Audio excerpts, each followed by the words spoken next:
क्या रामायण सच में हुई थी या यह सब बस एक मनगढ़ंत कहानियां हैं? इसके ऊपर कई बार चर्चाएं हो चुकी हैं। कई लोग हैं जो इसे सच मानते हैं, लेकिन कई ऐसे भी लोग हैं जो आज कहते हैं कि ये सब एक मनगढ़ंत कहानी है, क्योंकि ऐसा हो ही नहीं सकता। लेकिन आज की वीडियो रामायण को काल्पनिक मानने वाले को हिलाकर रख सकती है। आज हम आपको वैज्ञानिक रिसर्च के कुछ ऐसे सबूत दिखाएंगे जिन्हें देखने के बाद आप ये मानने को मजबूर हो जाएंगे कि रामायण बस एक धार्मिक किताब और मनगढ़ंत कहानी नहीं है, बल्कि रामायण सच में हुई थी और श्री राम, रावण, हनुमान जी ये सब सच में मौजूद थे। और यही सब बातें जानने के लिए इस वीडियो के अंत तक जरूर बने रहें। रामायण भारत के सबसे प्रसिद्ध ग्रंथों में से एक है। भारत में रामचरितमानस का पाठ पूरी आस्था के साथ होता है। महर्षि वाल्मीकि द्वारा रामायण में भगवान राम की संपूर्ण जानकारी लिखी गई है।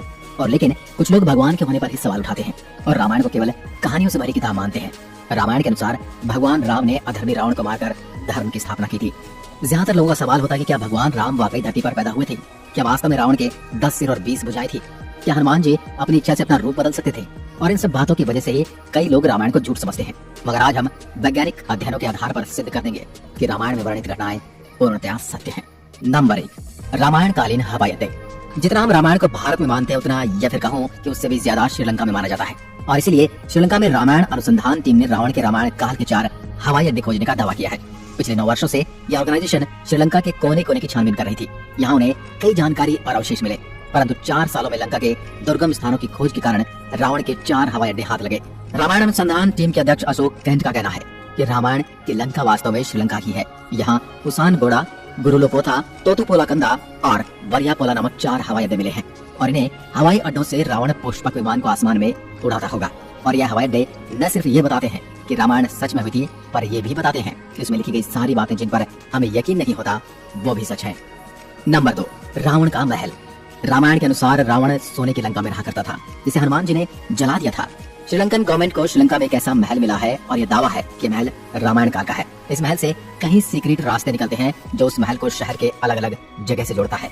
लेकिन जब रिसर्च टीम ने इन पर रिसर्च की तो पता चला कि गुफाएं नेचुरल नहीं बल्कि किसी समय ने इंसानों द्वारा बनाया गया था। श्रीलंकन हिस्ट्री के अनुसार रावण शहर के अलग अलग हिस्सों में अचानक से ही प्रकट हो जाया करता था और पलक झपकते ही उन हिस्सों से गायब होकर अपने महल में पहुंच जाता था। इसलिए जानकारों का मानना है कि रावण इन्हीं गुप्त रास्तों का इस्तेमाल किया करता था। अब इतने बड़े एविडेंस को हम कैसे नकार सकते हैं? नंबर 3, अशोक वाटिका के सबूत। रामायण के अनुसार रावण ने माता सीता का हरण करके उन्हें अशोक वाटिका के अंदर रखा था। कहा जाता है कि अशोक वाटिका रावण का सबसे पसंदीदा स्थान था। ये जगह इतनी रहस्यमयी थी कि हनुमान जी इसे आसानी से ढूंढ नहीं पाए थे। मगर हैरानी की बात तो ये है कि वह अशोक वाटिका आज भी श्रीलंका में मौजूद है। ऐसा माना जाता है कि एलिया पर्वत की एक गुफा में माता सीता को रखा गया था, जिसे सीता एलिया नाम से जाना जाता है। यहाँ सीता माता का एक मंदिर भी है जिसे विरांग टोक कहते हैं और वह यांगना से 10 किलोमीटर की दूरी पर है। यहीं पर सीता जी का अपहरण कर पुष्पक विमान को उतारा गया था। मगर यहाँ पर जिस बात ने सबसे ज्यादा चौंकाया वो यहाँ मौजूद पेड़ है। रामायण ग्रंथ में इस बात का जिक्र मिलता है कि अशोक वाटिका में अशोक के वृक्ष बहुत ज्यादा थे, इसलिए इसका नाम अशोक वाटिका रखा गया था। अब जैसा रामायण में इस वाटिका के बारे में कहा गया था, वैसा आज यह गार्डन है, जो कि इसे हम रामायण कालीन एक सबूत मान सकते हैं। नंबर 4, द्रोणगिरी पर्वत। दोस्तों, रामायण में लिखा हुआ है कि युद्ध में जब मेघनाद द्वारा लक्ष्मण जी मूर्छित हो गए थे, उनकी जान बचाने के लिए संजीवनी बूटी की जरूरत पड़ी, जिसके लिए जड़ी बूटी लाने का जिम्मा हनुमान जी को दिया गया था। तब हनुमान जी संजीवनी बूटी लाने के लिए द्रोणगिरी पर्वत पर गए थे। हनुमान जी को जब संजीवनी बूटी का पता नहीं चला तो वह द्रोणगिरी पहाड़ के एक टुकड़े को ही उठा कर ले आए। मान्यताओं के अनुसार ये वही पहाड़ है जो आज भी वहाँ पर मौजूद है। कुछ लोग इसके बारे में कहते हैं कि आज भी उस पर्वत पर वह निशान मौजूद है जहाँ से हनुमान जी ने उसे तोड़ा था। लेकिन जिस पर्वत का जिक्र रामायण में मिलता है वहाँ आज मौजूद है। जड़ी बूटी देने के बाद हनुमान जी ने इस पहाड़ के टुकड़े टुकड़े कर इसे श्रीलंका में फेंक दिया था। जहाँ जहाँ इस पहाड़ के टुकड़े गिरे वहाँ के पेड़ पौधे और जड़ी बूटी बाकी जगहों से अलग होती है। और सच में श्रीलंका में कई कमाल की जड़ी बूटियां मिलती हैं। श्रीलंका में हिमालय की जड़ी बूटियों का मिलना इस बात का पर्याप्त सबूत है कि लक्ष्मण जी को संजीवनी देने की घटना पूर्ण रूप से सत्य है, क्योंकि ये जड़ी बूटियों के पौधे उस स्थान पर मिले हैं जहाँ पर लक्ष्मण जी को संजीवनी दी गई थी, जबकि दूसरे हिस्से में इस प्रकार की कोई जड़ी बूटी नहीं मिलती। नंबर 5, राम सेतु। रामायण सच में हुई थी इसका सबसे बड़ा प्रूफ है राम सेतु। राम सेतु को एडम्स ब्रिज भी कहा जाता है और इसके बारे में पक्का सबूत तब मिल गया जब नासा ने सैटेलाइट तस्वीरें जारी की। पैसिफिक ओशियन की तस्वीर में कुछ ऐसा था जिसे देखकर वैज्ञानिक भी हैरान रह गए। पैसिफिक ओशियन के हिस्से में साफ तौर से पत्थरों की एक लाइन बनी हुई नजर आ रही थी। जब वैज्ञानिकों ने इसे तस्वीर पर ज्यादा स्टडी की तो पता चला कि पत्थरों से बनी लाइन है। भारत के धनुषकोडी से श्रीलंका के मन्नार द्वीप तक बनी हुई है, जो लंबाई में करीब 30 किलोमीटर तक हो सकती है। पैसिफिक ओशन में जिस हिस्से में नासा के वैज्ञानिकों के पत्थर से बना पुल नजर आया था, ये वही जगह है जिसका जिक्र रामायण में मिलता है। और अमेरिका के एक आर्कियोलॉजिकल रिसर्च टीम ने भी अपने रिसर्च में इस बात का दावा किया था कि तमिलनाडु और श्रीलंका के बीच मौजूद राम सेतु वो असल में एक मैन मेड ब्रिज है जो कई हजार साल पहले इंसानों ने बनाया था। माना जाता है 15वीं शताब्दी तक यह पैदल पार करने लायक था, लेकिन इतना ज्यादा समय बीत जाने के कारण यह पुल अपने पूर्ण स्वरूप में नहीं रहा। वैज्ञानिक दृष्टिकोण से इस फैक्ट को हम रामायण के एविडेंस के रूप में देख सकते हैं। नंबर 6, सुग्रीव की गुफा। बाली के डर से सुग्रीव जिस गुफा में रुके थे वह गुफा आज भी मौजूद है। रामायण के अनुसार बाली ने दुंदुभी नामक राक्षस को मारकर उसका शरीर कुछ दूर फेंक दिया था। हवा में उड़ते हुए दुंदुभी के खून की कुछ बूंदें मातंग ऋषि के आश्रम के ऊपर गिर गई। ऋषि ने अपने तप के बल से जान लिया कि किसकी हरकत है। फिर क्रोधित ऋषि ने बाली को श्राप दिया था कि कभी भी ऋषि के पर्वत के क्षेत्र में आएगा तो उसकी मृत्यु हो जाएगी।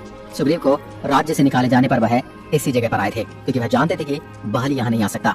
यहीं पर उनकी मुलाकात राम जी से भी हुई थी और बाद में राम जी ने बाली का वध किया था और सुग्रीव को किष्किंधा का राज्य सौंप दिया था। और ये सारी गुफाएं आज भी मौजूद हैं। नंबर 7, राम सेतु के पत्थर।